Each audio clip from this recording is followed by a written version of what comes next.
ఒక చిన్న మాట గుర్తు చేసి వాక్యంలోనికి వెళ్తాను. ఒక భార్యాభర్తలు కొత్తగా పెళ్ళైనటువంటి వారు ఉన్నారటండి. ఉంటే కొత్తగా పెళ్ళయింది. ఇక ఏదో చిన్న డిస్టర్బెన్స్ వచ్చింది వాళ్ళ మధ్యలో. చిన్న గొడవ వచ్చింది, మాట్లాడుకోవట్లేదు. మర్నాడు వాళ్ళ వెడ్డింగ్ యానివర్సరీ, అంటే పెళ్లి రోజు. సరే సారీ చెప్దాం అనేసి అని అనుకుంది భార్య. కానీ ఎందుకో కొంచెం ఈగో అడ్డొచ్చి సర్లే ఆయనే మాట్లాడతారు కదా అనేసని సారీ చెప్పలేదు. భర్త మర్నాడు లేచాడు. లేచి సరే మా పెళ్లి రోజు కదా ఆయనే మాట్లాడతారులే అనుకుంది. కానీ లేచి యథావిధిగా ఆఫీస్కి వెళ్ళిపోతే సరే సాయంత్రం ఏదైనా సర్ప్రైజ్ ప్లాన్ చేస్తాడులే, వెడ్డింగ్ యానివర్సరీ కదా అని కొంచెం ఎక్స్పెక్టేషన్ చేస్తుంది. అంటే కొత్తగా పెళ్ళైన వాళ్ళు కదా, అలా ఎక్స్పెక్టేషన్ చేస్తుంటే 4 అయిపోయింది. ఓహో 4 అయ్యేసరికి వచ్చేస్తారు ఖచ్చితంగా, ఏదో ఒకటి తీసుకొస్తారు, సర్ప్రైజ్ ప్లాన్ చేస్తారు అనేసి అని అనుకుంటుంది. 4 గంటలకి కాలింగ్ బెల్ మోగింది.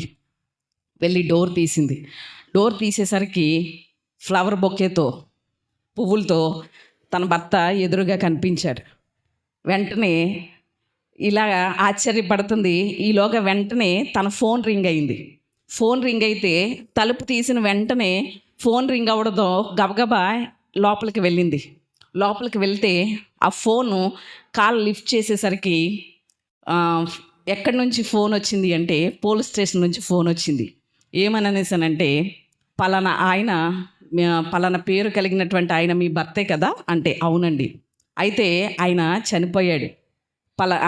నిజమా అనేసానంటే అవును, ఆయన హైట్ ఇంత ఉంటుంది, ఆయన చేసే ఉద్యోగం, ఆయన సంవత్సరాలు ఇన్ని అని అన్నీ పోలీస్ స్టేషన్ నుంచి ఫోన్లో మాట్లాడుతూ ఉంటే అవును అన్నీ రైటే అనేసి చెప్తూ ఫోన్ పెట్టేసిన తర్వాత ఇదేంటి డోర్ తీసేసరికి నా భర్త కనిపించాడు కదా అని గబగబా డోర్ దగ్గరికి వెళ్ళేసరికి అక్కడ ఎవ్వరూ కనిపించకపోతే లోపలికి వచ్చి హాల్ అంతా చూసింది. ఎక్కడ ఎవ్వరూ కనిపించలేదు. అప్పుడు ఒక్కసారిగా ఆ బెడ్రూమ్లో కూర్చుని ఏడ్చేస్తుంది. అయ్యో సారీ చెప్దామనుకున్నాను, నా భర్తకి సారీ చెప్పే అవకాశం కూడా లేదు, ఇలా అయ్యింది అని ఒక్కసారిగా బోరుమని ఏడ్చేస్తూ ఉంటే ఈలోగా బాత్రూంలోంచి భర్త తల తుడుచుకుంటూ వచ్చేసరికి భర్తను చూసేసరికి షాక్ అయిపోయింది. అదేంటండి పోలీస్ స్టేషన్ నుంచి ఫోన్ వచ్చింది మీరు చనిపోయారని అలా ఇలా అనేసానంటే అప్పుడు భర్త అంటున్నాడు, ఉదయం నేను ఆఫీస్కి వెళ్ళేటప్పుడు నా వ్యాలెట్ పడిపోయింది. వ్యాలెట్ అంటే పర్సు, నా ప్యాంట్ జేబులో నుంచి పర్స్ పడిపోయింది. అంటే ఎవరో కొట్టేశాడు ఒక దొంగ. ఆ కొట్టేసినటువంటి దొంగ చనిపోయాడు. అర్థమైందండి మీకు? యాక్సిడెంట్లో ఎవరు చనిపోయారు? ఇతను యొక్క పర్సు కొట్టేసినటువంటి వ్యక్తి, ఆ దొంగవాడు చనిపోయాడు. ఆ డెడ్ బాడీ పోలీసులకి దొరికింది కాబట్టి వాళ్ళు ఇతనే అనుకుని ఆ ఇన్ఫర్మేషన్ ఎవరికి ఇచ్చారు? ఇతని భార్యకి ఇచ్చారు. అయ్యో దేవుడు మరలా నాకు మీకు సారీ చెప్పడానికి ఇలాంటి అవకాశాన్ని ఇచ్చాడు అని తన భర్తకి సారీ చెప్పింది. దేవునికి స్తోత్రం. అంటే ఒకసారి మనం ఆలోచన చేస్తే అలాంటి అవకాశాలు రావచ్చు, రాకపోవచ్చు. దేవుడు ఇవ్వాలనుకుంటే ఇస్తాడు, లేదంటే లేదు కదా. అందుకనే ఖచ్చితంగా దేవుడు మనకిస్తున్నటువంటి అవకాశాలని దేవుని సన్నిధిలో సద్వినియోగం చేసుకోవడం మన జీవితాలకి ఎంతో ఆశీర్వాదకరం, దీవెనకరం. సరే, మన వాక్యంలోనికి గనక మనం వెళ్తే మన అంశం ఏంటి చెప్పండి? ప్రభువునందు స్థిరులై ఉండుడి. చాలామందికి ఈ వాక్యం మింగుడు పడట్లేదు అనుకుంటున్నాను నేను. చాలామందికి మింగుడు పడట్లేదేమో అనుకుంటున్నాను. కానీ మింగుడు పడినా పడకపోయినా అది మన ఆధ్యాత్మిక జీవితాలకి చాలా ప్రాముఖ్యమైంది. దేవుని రాకడ సమీపంగా ఉంది. దేవుని రాకడ సమీపంగా ఉన్నప్పుడు ప్రభువు మనల్ని ఎలా చూడాలని అనుకుంటున్నాడు అంటే స్థిరులుగా చూడాలనుకుంటున్నాడు. ఆధ్యాత్మికంగా స్థిరత్వం లేకపోతే ఆయనతో పాటు ఎత్తబడే అవకాశం లేదు. ఆయనతో పాటు నిత్యత్వంలో ఉండేటువంటి కృప ఉండదు. ఆయనతో పాటు యుగయుగాలు ఆనందించేటువంటి ఆ భాగ్యాన్ని మనం కోల్పోతాం. కాబట్టి పడిపోయేవారిగా కాకుండా ఖచ్చితంగా ఎలా ఉండాలి చెప్పండి? స్థిరులుగా ఉండేటువంటి అనుభవం నేటి క్రైస్తవ సమాజం ఎంతైనా కలిగి ఉండడం ముఖ్యం. అందుకనే ఇలాగున ఈ ప్రత్యక్షత పండుగల్లో దేవుడు ఈ అంశాన్ని మనకి ఇస్తున్నాడు, మనతో మాట్లాడుతున్నాడు. ఆయన యొక్క ఆశ ఏంటి అంటే దేవుని సంఘములో ఉన్నటువంటి మనందరము కూడా ప్రభువులో స్థిరంగా ఉండాలి, స్థిరులుగా ఉండి దైవ ప్రత్యక్షత పొందాలి. దైవ ప్రత్యక్షత పొందుతూ దేవుని వలె మార్చబడుతూ ఆయన మహిమ కొరకు వాడబడాలనేదే మన దేవుని యొక్క ఆకాంక్ష. దేవునికి స్తోత్రం, హల్లెలూయా. అందుకొరకే దేవుడు మనతో మాట్లాడుతున్నాడు. గడిచినటువంటి దినాల నుండి కొన్ని మాటలు నేర్చుకున్నాం. ప్రభువునందు స్థిరులయుండుడి అని పౌలు గారు రాస్తున్నటువంటి ఆ మాటను మనం మూలవాక్యంగా తీసుకుంటూ ఎందుకు స్థిరంగా ఉండాలి అని 3 మాటలు నేర్చుకున్నాం. రాత్రి నుండి కొన్ని మాటలు మనం నేర్చుకుంటా వచ్చాం. మనకంటే ముందుగా ఉన్నటువంటి సంఘం, లక్షలాది మంది సంఘమైనటువంటి ఇశ్రాయేలు ప్రజలు అరణ్యంలో గొప్ప సేవకుడైనటువంటి మోషే వారిని నడిపించినప్పటికీ, గొప్ప సేవకుని యొక్క కాపరత్వంలో వారు నడిచినప్పటికీ కూడా వారు ఏమైపోయారు చెప్పండి? పడిపోయారు. అలా పడిపోవడానికి దేవుని తప్పు కాదు, సేవకుని తప్పు కాదు. ఈ దేనివల్ల వారు పడిపోయారు అంటే వారి యొక్క అవిధేయత, వారి యొక్క పాపాలే వారు పడిపోవడానికి, పతనమైపోవడానికి కారణమయ్యాయి. వారిని బట్టి చరిత్రలో మనం పాఠం నేర్చుకోగలిగితే మనం పడిపోకుండా జాగ్రత్త పడగలుగుతాం అని నేర్చుకుంటున్నాం. ఈరోజు రాత్రి ఒక మాట దేవుడు మనకి నేర్పించాడు. ప్రభువులో మనం స్థిరంగా ఉండాలి అంటే మన ముందు సంఘములో ఉన్నటువంటి మన పితరులైనటువంటి ఇశ్రాయేలీలు ఆశించినట్లుగా మనం చెడ్డదానిని ఆశించకూడదు. అది ధనం విషయంలో అయినా, స్త్రీ విషయంలో అయినా, ఏ విషయంలో అయినా సరే దేవుని వాక్యానుసారము కానిది ఏది ఆశించడానికి వీలు లేదు. అప్పుడు మనం పడిపోకుండా ఎలా ఉండగలుగుతాం చెప్పండి? స్థిరంగా ఉండగలుగుతాం అని ఎన్నో విషయాలు దేవుడు నేర్పించాడు. ఈరోజు రెండవ మాటను కూడా మనం ఆలోచన చేద్దాం రండి. అపోస్తలులైనటువంటి పౌలు గారు కొరింథీయులకు రాసినటువంటి మొదటి పత్రిక 10వ అధ్యాయం 7వ వచనం చదువుకుందాం. జనులు తినుటకును త్రాగుటకును కూర్చుండి ఆడుటకు లేచిరి అని వ్రాయబడినట్లు వారిలో కొందరి వలె మీరు విగ్రహారాధికులై ఉండకుడి. దేవునికి స్తోత్రం, హల్లెలూయా. ఇక్కడ రెండవ విషయాన్ని మనం నేర్చుకుంటున్నాం. మన పితరులైనటువంటి ఇశ్రాయేలీల ద్వారా, చరిత్ర పాఠం ద్వారా మనం రెండవది నేర్చుకుంటున్నాం. ఇప్పటికి మనం స్థిరంగా ఉన్నాం, నిలుచున్నాం అనేటువంటి అనుకుంటున్నటువంటి మనం, తాను నిలుచున్నాను అని అనుకునేవాడు పడిపోకుండా ఏం తీసుకోవాలి? జాగ్రత్త తీసుకోవాలి. గనుక ఖచ్చితంగా ఈరోజు ఇప్పటికీ దేవుడు మనల్ని స్థిరపరిచాడు, ఇప్పటికీ మనం నిలుచున్నాం అనుకుంటే ఇక ముందు ఎలా ఉండకూడదు చెప్పండి? పడిపోయే వారిగా ఉండకూడదు. మన పితరులైనటువంటి ఇశ్రాయేలీలు అరణ్యంలో ఉన్నటువంటి సమాజం అనబడే సంఘం వారు పడిపోవడానికి రెండవ కారణం ఏమిటి అంటే వారు ఎలా మారిపోయారు చెప్పండి? విగ్రహారాధికులుగా మారిపోయారు. ఈరోజు మనం పడిపోకుండా స్థిరంగా ఉండాలి అంటే మనం ఏం చేయాలి చెప్పండి? విగ్రహారాధన జోలికి పోకూడదు. అక్కడ మన పితరులైనటువంటి ఇశ్రాయేలీలు ఏం చేశారు అనేసనంటే, విగ్రహారాధన అంటే దేవునికి బదులుగా దూడను చేసుకుని ఏం చేశారు? దూడ ఆరాధన చేశారు కదండి.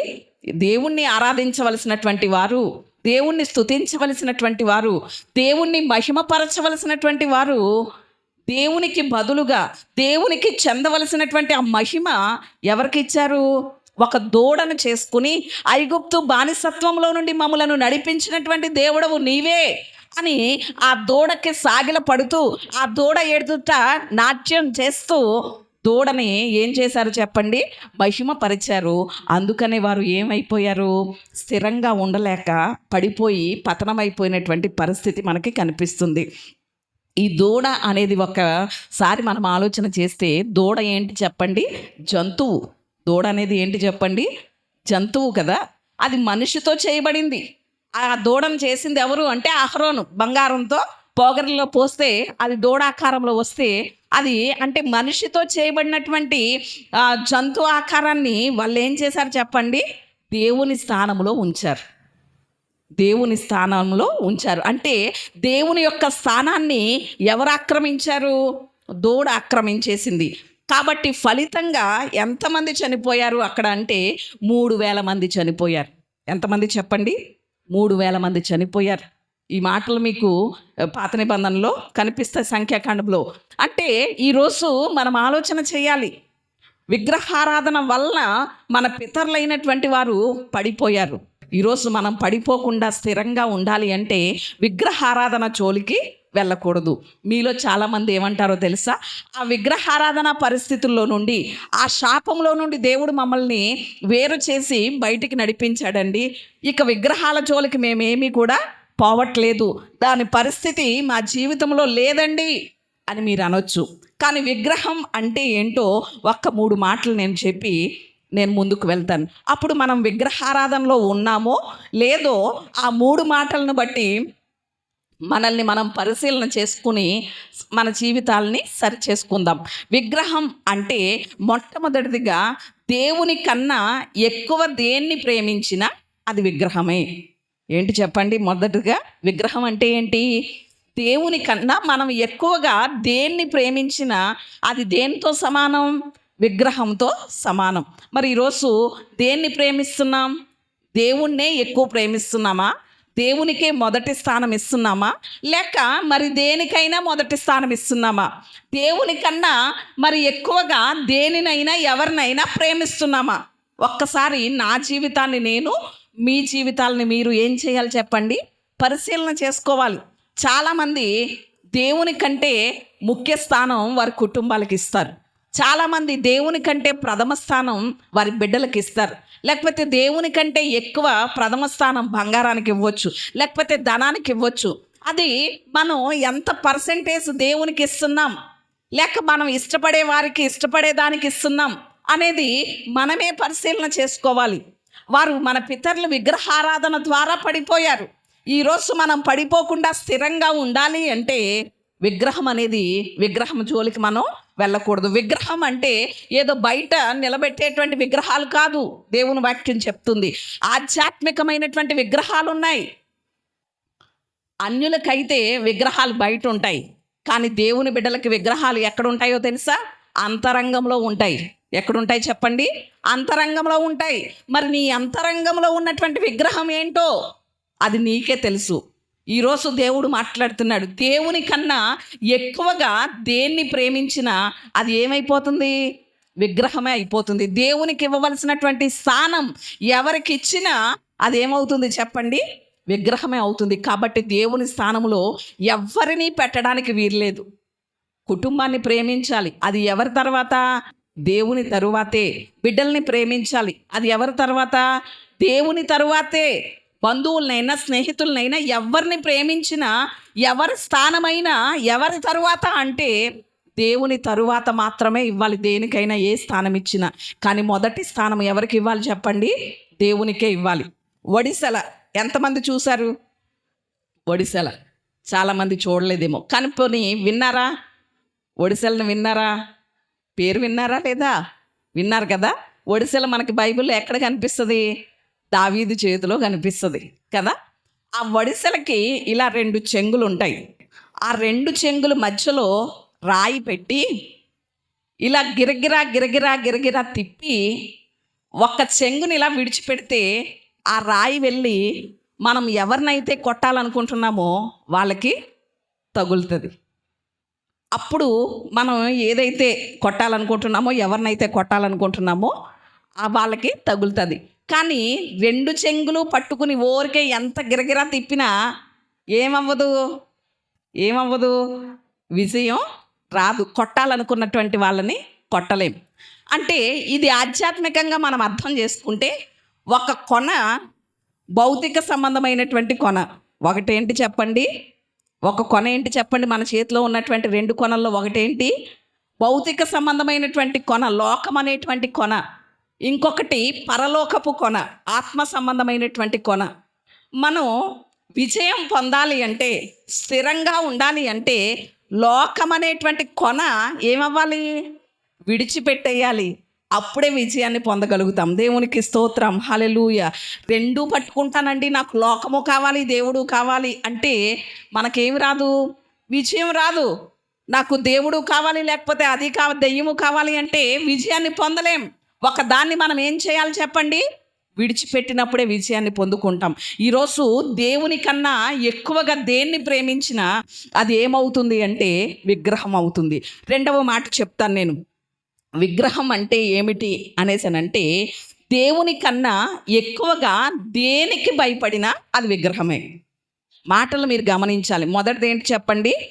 దేవుని కన్నా ఎక్కువగా దేన్ని ప్రేమిస్తే అది విగ్రహం.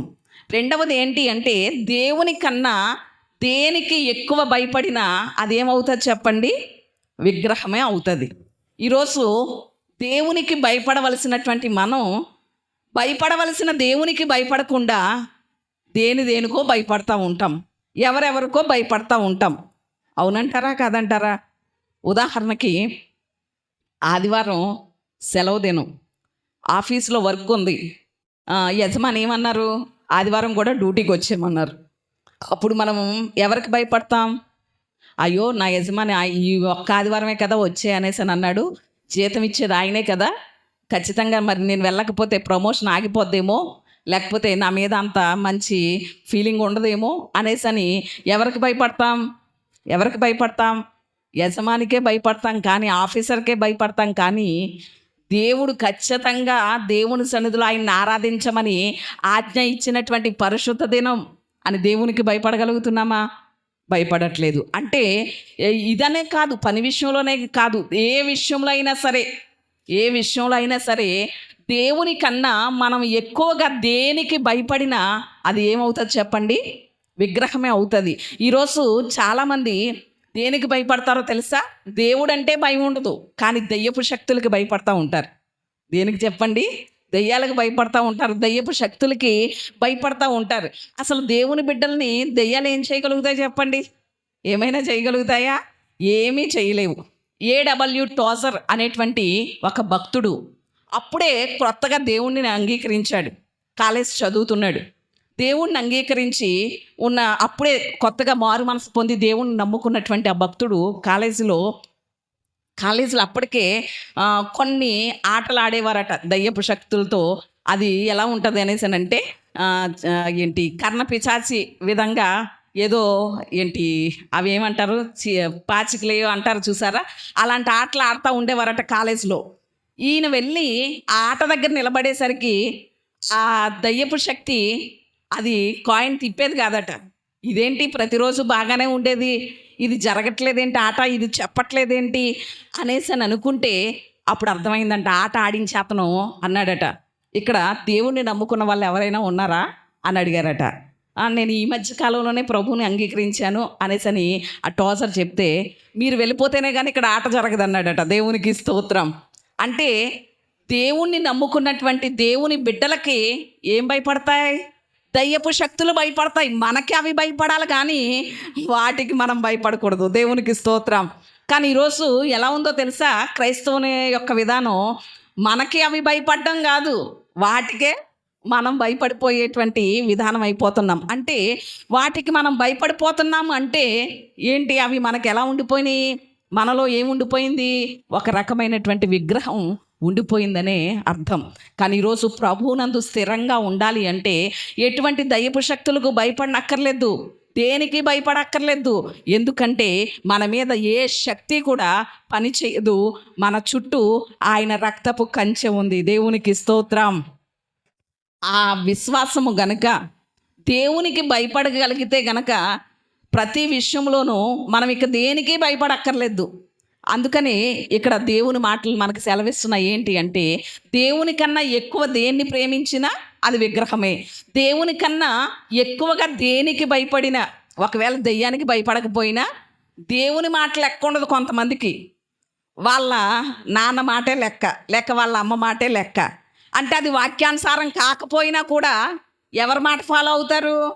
వాళ్ళ నాన్న మాటే ఫాలో అవుతారు, వాళ్ళ అమ్మ మాటే ఫాలో అవుతారు, లేకపోతే వాళ్ళ బంధువుల మాటే ఫాలో అవుతారు, లేకపోతే వాళ్ళ స్నేహితుల మాటే ఫాలో అవుతారు, లేకపోతే పెద్దలు చెప్పారు కదా అని ఆ మాటే ఫాలో అవుతారు తప్ప ఏం ఫాలో అవ్వరు? దేవుని మాట ఫాలో అవ్వరు. అంటే అయ్యో మన కులస్తులు, లేకపోతే మనం వాక్యం అనేసి ఇలా చూసుకుంటే మన కులం మనల్ని వెలేసేస్తుందేమో, మన జాతి వారు మనల్ని విడిచిపెట్టేస్తారేమో అని కులానికి భయపడతారు, మనుషులకు భయపడతారు. కానీ దేనికి భయపడరు? దేవునికి భయపడరు. దేవుని కన్నా ఎక్కువగా నువ్వు మనుషులకు భయపడినా, నీ కులానికి భయపడినా, నీ వర్గానికి భయపడినా, నీ కుటుంబస్తులకు భయపడినా అది ఏమున్నట్లు చెప్పండి? విగ్రహమే లెక్క. కాబట్టి విగ్రహారాధన అనేది దేవునికి అంగీకారం కాదు. మూడవ మాట కూడా చెప్తాను. మూడవ మాట కూడా విగ్రహం అనే ఆలోచన చేస్తే దేవుని కన్నా ఎక్కువగా దేనికి సేవ చేసినా అది విగ్రహమే. ఏంటి చెప్పండి? దేవుని కన్నా ఎక్కువగా దేనికి సేవ చేసినా అది విగ్రహమే. ఈ మూడు మాటలు మీరు మనసులో పెట్టుకోవాలి. మొదటిది ఏంటి చెప్పండి? దేవుని కన్నా ఎక్కువగా దేన్ని ప్రేమించినా అది విగ్రహమే. దేవుని కన్నా ఎక్కువగా దేనికి భయపడినా అది విగ్రహమే. మూడవది, దేవుని కన్నా ఎక్కువగా దేనికి సేవ చేసినా అదేంటి చెప్పండి? విగ్రహమే. ఈరోజు చాలామందికి దేవుని సన్నిధిలో పరిచర్య చేయడానికి ఇష్టపడరు. కానీ ఎవరెవరింటికో బంధువులు ఇంటికి దూరంగా వెళ్ళి వాళ్ళకి సేవలు చేయమంటే వాళ్ళు బలమంతా కూడా ఉపయోగించి సేవలు చేస్తూ ఉంటారు. అంటే ఒక్కసారి మనం ఆలోచన చేయాలి. దేవుని స్థానం దేనికి కూడా ఇవ్వడానికి వీల్లేదు. దేవుని స్థానం ఎవరికి ఇచ్చినా, దేనికి ఇచ్చినా అది విగ్రహంతోటే సమానం. ఆల్రెడీ ముందే చెప్పాను నేను. అన్యుల విగ్రహాలు ఎక్కడుంటాయి? బయట ఉంటాయి. కానీ క్రైస్తవుల విగ్రహాలు ఎక్కడుంటాయి అంటే హృదయంలో ఉంటాయి. ఈరోజు నీ హృదయంలో దేవుని కన్నా ఎక్కువగా దేనికైనా సేవ చేస్తున్నావా? విగ్రహం ఉన్నట్లే లెక్క. దేవుని కన్నా దేనికైనా ఎక్కువ భయపడుతున్నావా? అయితే నీ హృదయంలో విగ్రహం ఉన్నట్లే లెక్క. దేవుని కన్నా ఎక్కువగా దేన్నైనా ప్రేమిస్తున్నావా? అయితే విగ్రహం ఉన్నట్లే లెక్క.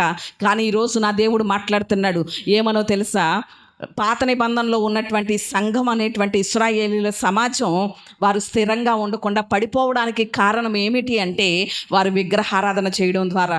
ఈరోజు నువ్వు పడిపోకూడదు సంఘమా, నువ్వు పడిపోకూడదు నా బిడ్డ. నువ్వు పడిపోకుండా ఉండాలి అంటే నీ హృదయంలో ఉన్నటువంటి విగ్రహాలను తీసేసుకో అని దేవుడు మాట్లాడుతున్నాడు. ఒకవేళ ఇంతవరకు మనకు తెలియదు కాబట్టి మన హృదయంలో అలాంటి విగ్రహాలు పెట్టుకున్నామేమో. ఈరోజు ఆ విగ్రహాలను గనక మనం తీసేసుకుంటే ప్రభువునందు ఎలా ఉండగలుగుతాం చెప్పండి? స్థిరంగా ఉండగలుగుతాం. దేవునికి స్తోత్రం. అలాగే మూడో మాట కూడా మనం ఆలోచన చేద్దాం. ప్రభువునందు స్థిరంగా ఉండాలి అంటే మూడవదిగా ఎలా ఉండాలి అనే విషయాన్ని ఆలోచన చేద్దాం. రండి, కొరింథీయులకు రాసినటువంటి మొదటి పత్రిక 10వ అధ్యాయం 8వ వచనం చదువుకుందాం. 10:8. మరియు వారి వలె మనము వ్యభిచరింపక ఉందము. దేవునికి స్తోత్రం. హల్లెలూయా. ఇక్కడ మూడవదిగా అపోస్తలుడైనటువంటి పౌలు గారు సంఘానికి తెలియజేస్తూ, మీరు స్థిరులుగా ఉండాలి అంటే, నిలబడేవారిగా ఉండాలి అంటే, పడిపోకుండా ఉండాలి అంటే మన పితరులైనటువంటి ఇశ్రాయేలీలు వ్యభిచరించి ఏమైపోయారు? పడిపోయారు.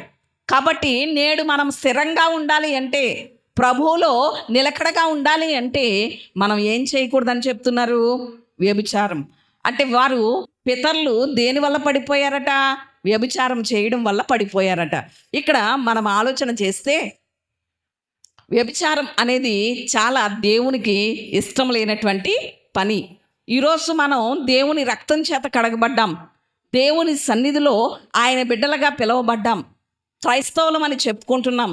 మరి ఇంత నీచానికి దిగజారిపోతూ ఉంటే ఇంకెలాగున దేవుని బిడ్డలనేసని ఆయన నామానికి మహిమ తేగలుగుతాం? ఒక్కసారి ఆలోచన చెయ్యాలి. ఇక్కడ వ్యభిచారం అనేసానంటే దానికి అర్థం ఏమొస్తుందంటే పరిశుద్ధత. ఏంటి చెప్పండి? వ్యభిచారం చేయడం వల్ల ఏమైపోయారు? జనులు అపవిత్రులైపోయారు, పరిశుద్ధతను కోల్పోయారు, అపరిశుద్ధులుగా నిలబడిపోయారు. కానీ ఈరోజు మనం పడిపోకుండా స్థిరంగా ఉండాలి అంటే ఏం కలిగి ఉండాలి అంటే పరిశుద్ధత కలిగి ఉండాలి. ఎటువంటి అపవిత్రతకు చోటు ఇవ్వకూడదు. కొరింథీ పత్రికలో పౌలు గారు రాస్తారు, ఏమనో తెలుసా? 2 మాటలు ఉపయోగిస్తారు. జారత్వం, వ్యభిచారం. 2 ఒకటే. ఆ రెండిట్లకి తేడా ఏంటి అనేసానంటే, వివాహం కాకుండా చేసే తప్పు జారత్వం అనబడుతుంది, వివాహం అయిన తర్వాత చేసే తప్పు వ్యభిచారం అనబడుతుంది. ఈ రెండిట్లకి కూడా క్రైస్తవుడు ఎలా ఉండాలి? దూరంగా ఉండాలి. వివాహం కాకముందు యవనస్తులు జారత్వానికి దూరంగా ఉండాలి, వివాహం అయినటువంటి వారు వ్యభిచారానికి దూరంగా ఉండాలి. ఈరోజు ఎంతవరకు మనం అలాగున ఉండగలుగుతున్నాం అనేది ఎవరి మట్టుకు వాళ్ళు ఆలోచన చేసుకోవాలి. యేసయ్య ఏమన్నారంటే మత్తయి సువార్తలో, ఏదో ఆ స్త్రీతో నువ్వు కలవడమే కాదు, మోహపు చూపు చూస్తేనే చాలు. దేని కింద లెక్కట? మరి ఈరోజు మోహపు చూపు చూడకుండా కూడా మన కన్నులను మనం జాగ్రత్త చేసుకుంటున్నామా? అందుకే యోబు ఏమన్నాడో తెలుసా? నా కన్నులతో నేను నిబంధన చేసుకున్నాడట. ఏమని? కన్యకను నేను చూడను అని. తన కన్నులతో యోబు ఏం చేసుకున్నాడట? నిబంధన చేసుకున్నాడు. నా భార్యను తప్ప మరి వేరే స్త్రీని నేను ఆ విధమైనటువంటి చూపుతో చూడనని యోబు నిబంధన చేసుకున్నాడు. మరి ఈరోజు మన కన్నులతో మనం ఎంతవరకు నిబంధన చేసుకోగలుగుతున్నాం? ఆ పాపంలో నుండి మనం పరిశుద్ధులుగా జీవించగలుగుతున్నాం అనేది ఎంతైనా కూడా ఆలోచన చేయాలి. ఇక్కడ పాత నిబంధనలో ఇశ్రాయేలు సంగతి కనుక మనం ఆలోచన చేస్తే, సంఖ్యాకాండం 25వ అధ్యాయం 6వ వచనంలో అక్కడ వాళ్ళు అరణ్య యాత్రలో ప్రయాణం చేస్తున్నారు. ఒక్కొక్క ఊరు ఒక్కొక్కటి దాటుకుంటా వస్తూ ఎక్కడికి వచ్చారు అంటే షిత్తీముకు వచ్చారు. వాళ్ళు 40 సంవత్సరాల అరణ్య యాత్రలో ఎక్కడికి వచ్చారు? షిత్తీముకు వచ్చారు. షిత్తీముకు వచ్చేసరికి అక్కడ మోయాబు స్త్రీలు కనిపించారు ఇశ్రాయేలులకి. మోయాబు స్త్రీలు కనిపించేసరికి ఆ మోయాబు స్త్రీలతో పాపం చేయడం మొదలుపెట్టారు, వ్యభిచరించడం మొదలుపెట్టారు ఇశ్రాయేలు జనాంగం. ఇంకా ఆ సంఖ్యాకాండం 25వ అధ్యాయం అంతా మీరు ఇంటికి వెళ్ళిన తర్వాత చదువుకోండి. దేవునికి విపరీతమైనటువంటి కోపం వచ్చేసింది. ఇశ్రాయేలీయులు చేసిన పనికి ఏమొచ్చింది చెప్పండి? దేవునికి విపరీతమైనటువంటి కోపం వచ్చేసింది. ఇక వాళ్ళందరినీ నాశనం చేసేద్దాం అనుకున్నాడు దేవుడు. ఈలోగా అహరోను మనవడైనటువంటి ఎలియాజరు కొడుకైనటువంటి ఫినెహసు అనేటువంటి సేవకుడు ఒక ఇశ్రాయేలీయుడు మోయాబీరాలైనటువంటి కొజ్బీ అనేటువంటి స్త్రీతో పాపం చేస్తుండగా వారిద్దరిని ఈట తీసుకుని పొడిచి చంపేశాడు. ఏం చేశాడు చెప్పండి? ఈట తీసుకుని పొడిచి చంపేశాడు. అంటే ఫినెహస్ ఏం చేశాడో తెలుసా? జనుల మీదకి దేవుని కోపం రాకుండా పరిహారం చేశాడు. అప్పుడు దేవుని కోపం ఆగింది. దేవునికి స్తోత్రం, హల్లెలూయా. అంటే అక్కడ ఫినెహసు ద్వారా ప్రక్షాళన జరిగింది. ఇశ్రాయేలీలు అక్కడ అపవిత్రతలో ఉన్నారు. ఈరోజు మనల్ని దేవునిలో, ప్రభువులో స్థిరంగా నిలబెట్టేది ఏదైనా ఉంది అంటే అది పరిశుద్ధత మాత్రమే. దేవునికి స్తోత్రం. మనం పరిశుద్ధపరచబడ్డాం. ఆల్రెడీ దేవుని రక్తం చేత కడగబడి ఏం చేయబడ్డాం చెప్పండి? పరిశుద్ధపరచబడ్డాం. పరిశుద్ధులుగా ఉండడానికే పిలువబడ్డాం. పరిశుద్ధపరచబడ్డాం. పరిశుద్ధులుగా జీవించడానికే, మనం పొందిన పరిశుద్ధతను కాపాడుకోవడానికే మనం పిలువబడ్డాం. మరి ఈ పరిశుద్ధత అనేది ఏంటో తెలుసా? ఒక పోరాటం. పరిశుద్ధంగా ఉండడం అనేది ఏంటి చెప్పండి? పోరాటం. బ్రతికి ఉన్నంతకాలం పోరాటమే.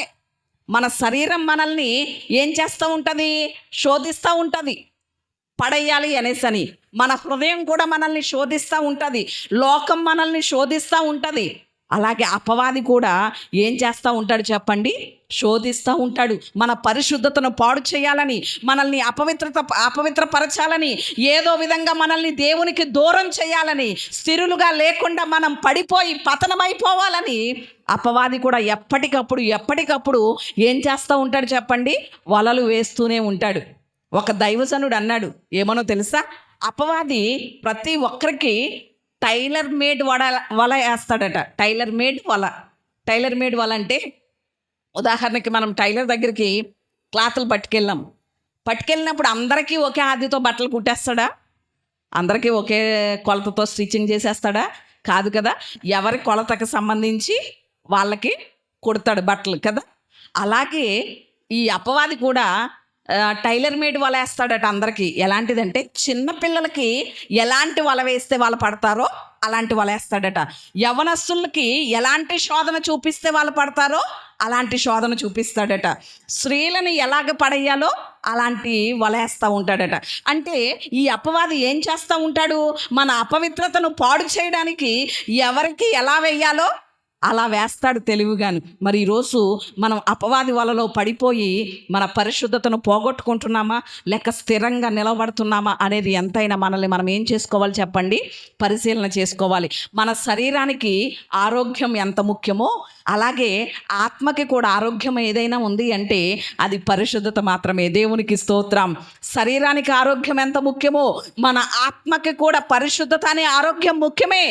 మన శరీరం ఆరోగ్యంగా ఉండాలి, మన ఆత్మ కూడా ఎలా ఉండాలి? ఆరోగ్యంగానే ఉండాలి. అప్పుడే మనం స్థిరంగా నిలబడగలుగుతాం ప్రభువులో. లేకపోతే పడిపోయేటువంటి పరిస్థితి ఏర్పడుతుంది.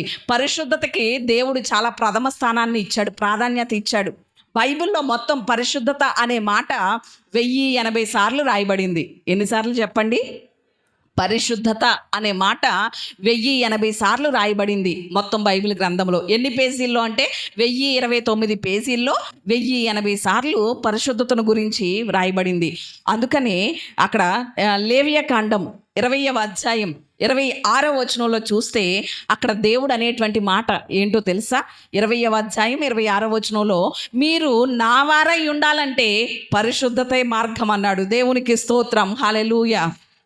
దేవుని వారిగా మనం ఉండాలి అంటే, దేవుని బిడ్డలుగా ఉండాలి అంటే కారణం ఒకటే అట. ఏంటి చెప్పండి? పరిశుద్ధత. పరిశుద్ధత లేకుండా మేము క్రైస్తవులం అండి అని చెప్పుకుంటే ఏమాత్రం ప్రయోజనం లేదు. పరిశుద్ధత లేకుండా మేము క్రీస్తు రక్తం చేత కడగబడ్డామండి అని చెప్పుకుంటే ఏమాత్రం ప్రయోజనం లేదు. పరిశుద్ధత లేకుండా మేము దేవుని పిల్లలమండి అని పిలువబడినంత మాత్రాన ఏమాత్రం ఏం లేదు చెప్పండి. పరిశుద్ధత లేదు. మనం పరిశుద్ధులుగా ఉంటేనే ప్రభు పిల్లలు అవుతాం. దేవునికి స్తోత్రం. ఇక్కడ ఆల్రెడీ ఇందాక చెప్పాను కదా నేను, సంఖ్యాకాండం 25వ అధ్యాయం 11వ వచనంలో గనక మనము చూస్తే పరిశుద్ధత అంటే ఏంటి అంటే, పరిశుద్ధత అనగా ఏమిటి అంటే, సంఖ్యాకాండం 25వ అధ్యాయం 11వ వచనంలో చూస్తే, దేవుడు దేన్నైతే వారవలేదో మనము దాన్ని వారవలేకుండా ఉండాలి. దేవుడు వార్చలేని దాన్ని మనం వార్చకూడదు. అక్కడ అన్యుల ఆచారాన్ని దేవుడు వార్చలేకపోయాడు. ఈరోజు మనము కూడా దాన్ని ఏం చేయకూడదు చెప్పండి? వార్చకూడదు. అంటే మనం ఆలోచన చేయాలి. అక్కడ దేవుడు అన్యుల విధానాన్ని, అన్య పద్ధతిని వార్చలేకపోయాడు. అంటే ఇశ్రాయేలు ప్రజలు వేరే అన్యజాతి స్త్రీలతో ఉండడం దేవుడు ఏమి చేయలేకపోయాడు? వార్చలేకపోయాడు. యూదుల పద్ధతి వేరు, అన్యుల పద్ధతి వేరు. ఇక్కడ మనం ఒక ఉదాహరణగా కనుక మనం చూస్తే, సమూయేలు 2వ గ్రంథం 6వ అధ్యాయం 1వ వచనం నుండి మీరు ఇంటికి వెళ్ళిన తర్వాత చదువుకోండి 6వ అధ్యాయం అంతా. అక్కడ మనకు ఒక మాట కనిపిస్తుంది. ఏంటా మాట అనేసానంటే, ఒక సన్నివేశం కనిపిస్తుంది. ఏంటా సన్నివేశం అంటే, దేవుని మందసం కిర్యత్యారీంలో ఉండిపోయింది. దావీదుకు ఒక ఆలోచన వచ్చింది. ఆ కిర్యత్యారీంలో ఉన్నటువంటి దేవుని మందసాన్ని ఎక్కడికి తీసుకురావాలి? దావీదు పురానికి తీసుకురావాలి, ఇక్కడ ఉంచాలి దేవుని మందసాన్ని అనే ఆలోచన కలిగింది దావీదుకి. కలిగినప్పుడు సరే తీసుకొద్దాం అని ఏం చేశాడు? క్రొత్త జత ఎడ్లను కొని ఆ ఎడ్ల బండి మీద మందసాన్ని పెట్టి తీసుకొస్తున్నాడు మేళతాళాలతో తీసుకొస్తా ఉంటే, ఈలోగా కొంచెం దూరం వచ్చిన తర్వాత ఆ ఎడ్ల బండిలో ఉన్నటువంటి ఆ ఎద్దు యొక్క కాలు గుంటలో పడి మందసం ఏమైపోయింది? బండి మీద నుంచి కిందకి పడిపోబోతే ఈలోగా ఉజ్జా అనేటువంటి ఒక వ్యక్తి వచ్చి ఆ మందసాన్ని ఏం చేశాడు? పట్టుకున్న వెంటనే ఉజ్జా ఏం చేశాడు? దేవుని కోపం ఉజ్జా మీద రగులు కోనగా ఉజ్జా ఏమైపోయాడు? అక్కడికక్కడ చనిపోయాడు. ఇందులో అసలు తప్పేముందో చెప్పండి? ఉజ్జా చనిపోవడానికి తప్పు ఏమైనా ఉందా? అసలు చేసిన పనిలో ఏమైనా తప్పు ఉందా? లేదు కదా. సరిగా సమాధానం చెప్పరు. ఇప్పుడు మందసం జారిపోతుందండి, పట్టుకున్నారు, దాంట్లో తప్పేముంది? అంతే కదా. ఉదాహరణకు నా బైబిల్ ఇలా జారిపోతుంది, మీరు వచ్చి పట్టుకున్నారు, అది తప్పు అవుతుందా? అవ్వదు కదా. మరి ఎందుకు ఉజ్జా చనిపోవాలి అంటే ఒక్క విషయం ఆలోచన చేయాలి. నిర్గమకాండంలో దేవుడు ఇశ్రాయేలుకి ఇచ్చినటువంటి ఆజ్ఞ ఏంటో తెలుసా? దేవుని మందసాన్ని తయారు చేసేటప్పుడు ఆ మందసం లేవీల భుజాల మీద మొయ్యాలి. యాజకులు దాన్ని ఏం చేయాలి? భుజాల మీద మొయ్యాలి.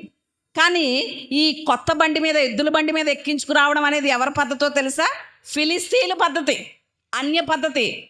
ఆ మందసాన్ని అంటే ఏలీ కాలంలో యుద్ధం జరిగింది ఫిలిస్తీన్లకి ఇశ్రాయేళ్ళకి. అప్పుడు ఏలీ కుమారులైనటువంటి ఓఫ్ని, ఫినెహసులు కూడా ఎక్కడ చనిపోయారు? యుద్ధంలో చనిపోయారు. మందసం యుద్ధ భూమి కట్టుకెళ్ళినప్పుడు ఇశ్రాయేళ్ళందరూ యుద్ధంలో ఓడిపోయినప్పుడు ఫిలిస్తీన్లు ఏం చేశారు? మందసాన్ని వాళ్ళు అట్టుకుపోయారు, వాళ్ళ దేశానికి అట్టుకెళ్ళిపోయారు, ఫిలిస్తీ దేశానికి. అక్కడ గడ్డల రోగంతో దేవుడు ఏం చేశాడు? వాళ్ళని మొత్తేశాడు. దాగోన్ దేవత గుళ్ళో ఆ మందసాన్ని పెట్టినప్పుడు ఆ దాగోన్ దేవత మందసం ఎదుట ఎలా ఉందో చెప్పండి? బోర్ల పడిపోయి ఉండడం జరిగింది. గడ్డల రోగం వచ్చేసింది. అప్పుడు భయపడిపోయారు ఫిలిస్తీన్లు. అయ్యో, దేవుని మందసాన్ని మనం తీసుకొచ్చేసాం కాబట్టి ఇలా జరిగింది అని భయపడి కాడిమోయని పాడి ఆవుల్ని బండి కట్టించి మందసం దాని మీద పెట్టి పంపించారు. అది వాళ్ళ పద్ధతి. కానీ ఇక్కడ దావీదు ఏ పద్ధతి అవలంబించాడు? అన్య పద్ధతి, ఫిలిస్తీన్ల పద్ధతి అవలంబించాడు. కానీ దేవునికి అన్య పద్ధతి ఏమాత్రం కూడా ఇష్టం ఉండదు. దేవుడు ఆల్రెడీ ఆజ్ఞ ఇచ్చాడు కదా, యాజకులు భుజాల మీదే మోయాలి మందసాన్ని, బండ్ల మీద ఎక్కించడానికి వీల్లేదని చెప్పాడు. బండి మీద ఎక్కించాడు. అక్కడ మందసం పడిపోతుంటే ఉజ్జా పట్టుకోవడం వల్ల ఏమొచ్చింది చెప్పండి? దేవుని కోపం వచ్చింది. మరి ఈరోజు మనం దేవుడు వార్చలేని దాన్ని మనం ఏమాత్రం కూడా వార్చడానికి వీల్లేదు. అదే పరిశుద్ధత అంటే. పరిశుద్ధత అనగా ఏంటి చెప్పండి? మొట్టమొదటిగా దేవుడు దేన్నైతే వార్చడో మనం దాన్ని వారవకూడదు. కొన్ని మాటలు చెప్తాను పరిశుద్ధత గురించి. పరిశుద్ధత ఎందుకు? పరిశుద్ధత అనగా ఏంటో చూసాం మొదటి మాట. రెండవది, పరిశుద్ధత ఎందుకు ఎందుకు పరిశుద్ధత కలిగి ఉండాలండి? మేము పరిశుద్ధతని ఊరికే చెప్తున్నారు. ఎందుకు పరిశుద్ధులుగా ఉండాలి అంటే, హెబ్రీయులకు రాసినటువంటి పత్రిక 12వ అధ్యాయం 14వ వచనం చూస్తే అక్కడ ఒక మాట కనిపిస్తుంది. పరిశుద్ధత లేకుండా ఎవరు ప్రభువుని చూడలేరు. దేవునికి స్తోత్రం, హల్లెలూయా. ఎందుకు పరిశుద్ధులుగా ఉండాలండి పాస్టమ్ గారు మేము అని మీరు అడిగితే, దేవుని వాక్యం ఇస్తున్నటువంటి సమాధానం ఏంటో తెలుసా? నువ్వు ప్రభువుని చూడాలి అంటే, ప్రభువుని చేరాలి అంటే, ప్రభువుతో ఉండాలి అంటే ఏముండాలి? పరిశుద్ధత ఉండాలి. ఈరోజు మనం చేసే భక్తి అంతా దేని కొరకు? ప్రభువుని చూడడం కోసమే కదా, ఆయన రాజ్యంలో చేరడం కోసమే కదా. మరి ఇంత ప్రయాసపడి పరిశుద్ధంగా ఉండకుండా మరి ప్రభువుని చూసి ఆ భాగ్యం ఎందుకు పోగొట్టుకోవాలి? పరిశుద్ధత ఎందుకు అంటే, ప్రభువుని చూడాలి అంటే పరిశుద్ధత అవసరం కాబట్టి పరిశుద్ధులుగా ఉండాలి. దేవునికి స్తోత్రం, హల్లెలూయా. మరి ఎంత పరిశుద్ధత ఉండాలండి? మూడో మాట, ఎంత పరిశుద్ధత ఉండాలి? ఎంత పరిశుద్ధత ఉంటే సరిపోద్దా, లేక ఎంత పరిశుద్ధత ఉంటే సరిపోద్దా అని క్వశ్చన్ అడగొచ్చు మీరు. ఎంత పరిశుద్ధంగా ఉండాలండి, ఎంత పరిశుద్ధత అవసరం అని గనక అడగగలిగితే, పేతురు రాసినటువంటి మొదటి పత్రిక 1వ అధ్యాయం 14వ వచనం చూద్దాం. 1వ అధ్యాయం 14వ వచనం. నేను పరిశుద్ధుడను గనుక మీరును పరిశుద్ధులై ఉండుడి. దేవునికి స్తోత్రం, హల్లెలూయా. ఇక్కడ ప్రభు సెలవిస్తున్నటువంటి మాట ఏంటో తెలుసా? నేను పరిశుద్ధుడను గనుక మీరు కూడా ఏం చేయండి?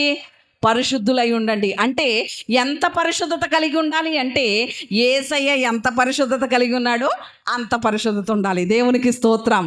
ఎంత అంటే యేసయ్య ఎంత చెప్పండి? యేసయ్య అంత పరిశుద్ధత ఉండాలి. ఈరోజు ఆయన బిడ్డలమని పేరు పెట్టుకుని పిలువబడిపోతున్నామే, మేము దేవుని బిడ్డలమని చెప్పుకుంటున్నామే, ప్రచారాలు చేసుకుంటున్నామే. మరి దేవుని బిడ్డలమని పిలువబడుతున్నటువంటి మనలో దేవుని పరిశుద్ధత ఉందా? పరిశుద్ధుడైనటువంటి దేవుని బిడ్డలుగా మనం కొనసాగిపోతున్నామే, చలామణి అయిపోతున్నామే. మరి దేవునికి ఉన్నంత పరిశుద్ధత మనలో ఉందా? ఒక్కసారి ఆలోచన చేసుకోవాలి. నీకు పాట రాకపోయినా దేవుడు ఏమంటాడో తెలుసా? పర్వాలేదంటాడు. వాక్యం చెప్పడం రాకపోయినా పర్వాలేదంటాడు. ఏం చేయడం రాకపోయినా పర్వాలేదంటాడు. కానీ పరిశుద్ధత లేదనుకో, పర్వాలేదనే మాట దేవుని దగ్గర రాదు. దేవునికి స్తోత్రం, హల్లెలూయా. అర్థమైనాయండి? మనకి ఏది రాకపోయినా పర్వాలేదులే అంటాడు దేవుడు. కానీ పరిశుద్ధత విషయంలో పర్వాలేదు అని ఒప్పుకునేటువంటి దేవుడు కాదు. ఎందుకంటే దేవుడు పరిశుద్ధతని డిమాండ్ చేస్తున్నాడు, కమాండ్ చేస్తున్నాడు. ఏం చేస్తున్నాడు చెప్పండి? పరిశుద్ధంగా ఉండాలి అని ఖచ్చితంగా కమాండ్ చేస్తున్నాడు, ఆజ్ఞాపిస్తున్నాడు. నేను ఎలాగైతే ఎంత పరిశుద్ధంగా జీవించానో, మనం అనొచ్చు లోకంలో ఉంటున్నాం కదండి, మరి ఎలా శరీరంలో ఉంటున్నాం కదండి, ఎలా పరిశుద్ధంగా ఉండాలండి అనొచ్చు. అందుకనే యేసయ్య కూడా శరీరధారిగా ఎక్కడికి వచ్చాడు? లోకంలోకి వచ్చాడు. లోకంలో జీవించాడు, శరీరంలో జీవించాడు.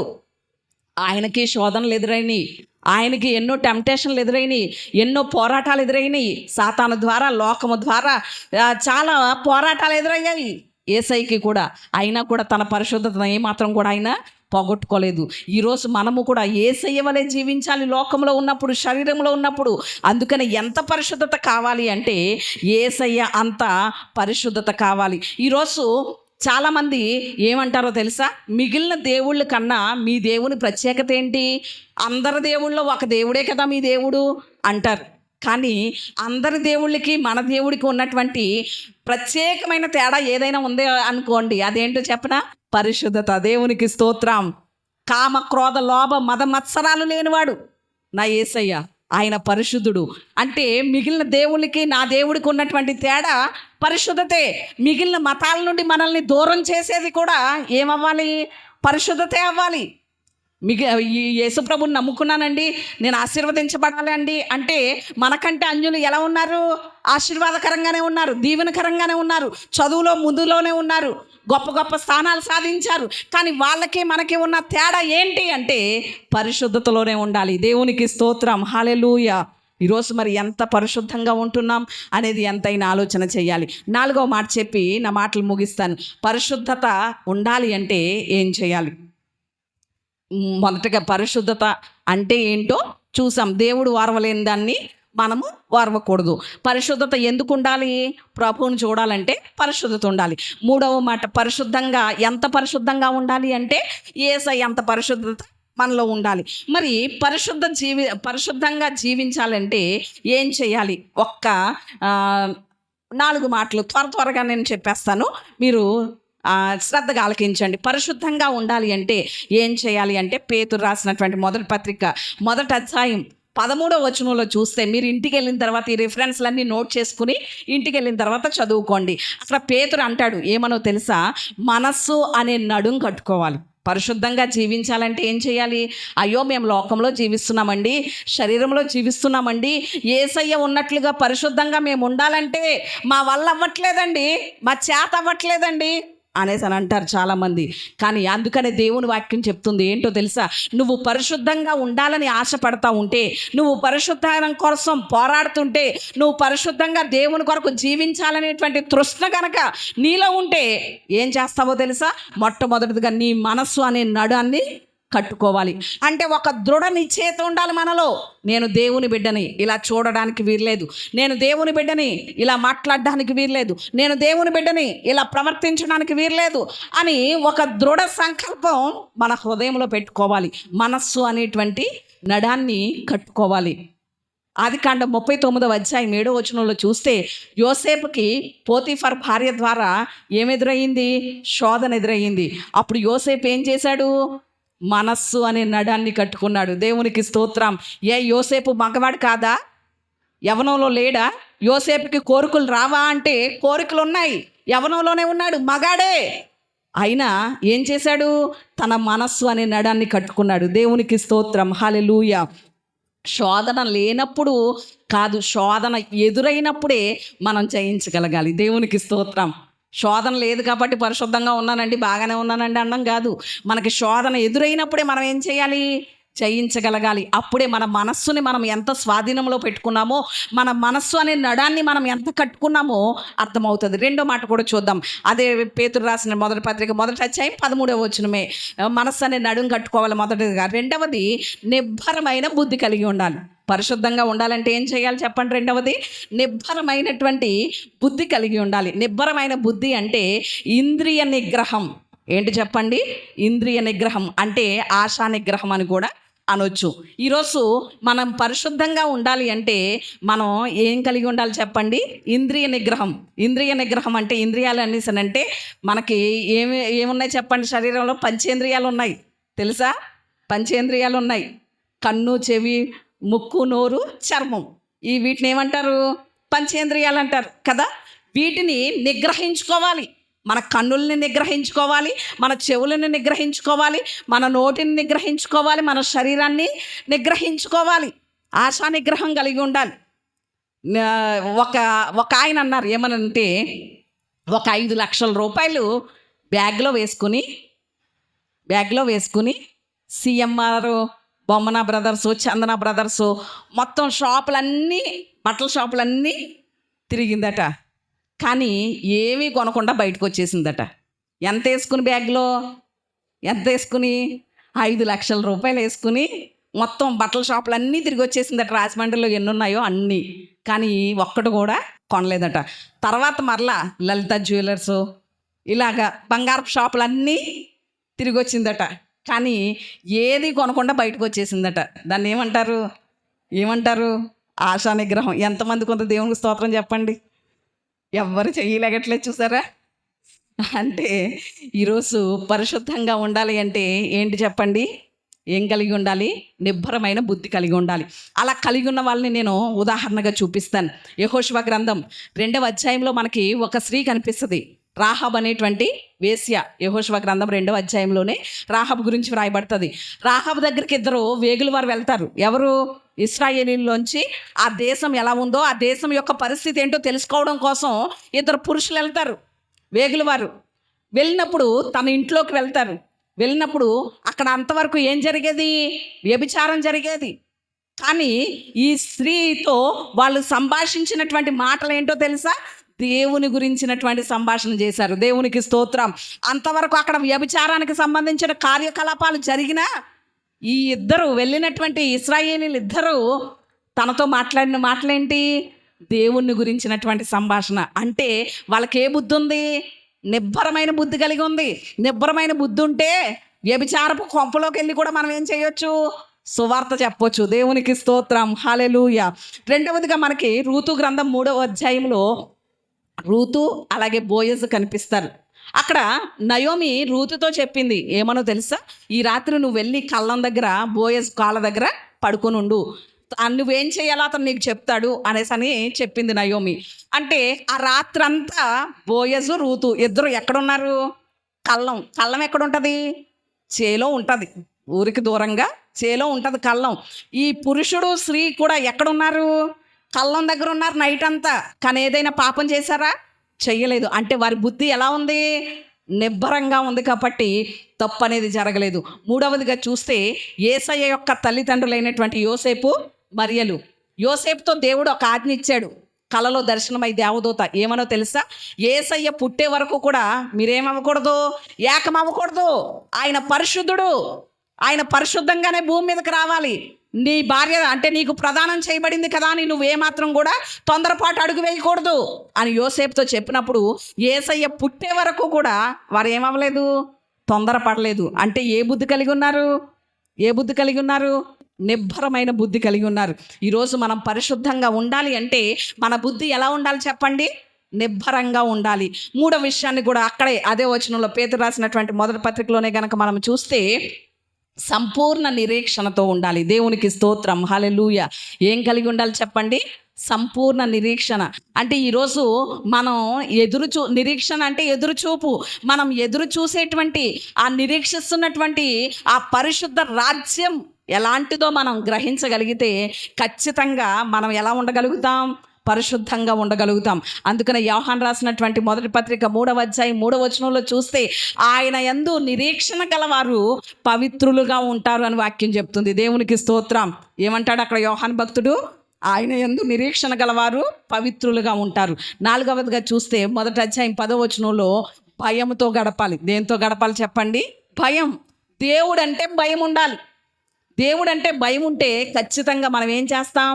మన పరిశుద్ధతను కాపాడుకుంటాం. ఈరోజు చాలామంది పరిశుద్ధతలో పడిపోతున్నారు, స్థిరంగా ఉండలేకపోతున్నారు. అంటే కారణం ఏంటి అంటే దేవుడు అంటే భయం లేకే. దేవుడు అంటే కనుక భయం ఉంటే ఎటువంటి అపవిత్రతలకు చోటివ్వం మనం. అందుకనే 4వ కీర్తన 4వ చరణంలో భయము నొంది పాపము చేయకుడి అని వాక్యం సెలవిస్తుంది. ఈరోజు అనేకులు పాపములో పడిపోతున్నారంటే దేవుడు అంటే భయం లేకే. ఈ 4 మాటలు గనక ఉంటే ఖచ్చితంగా మనం ఎలా జీవించగలుగుతాం? పరిశుద్ధులుగా జీవించగలుగుతాం. పరిశుద్ధతగా ఉండాలంటే ఏం చేయాలి చెప్పండి? మనస్సు అనే నడుం కట్టుకోవాలి. నిబ్బరమైన బుద్ధి కలిగి ఉండాలి. మూడవది ఏంటి?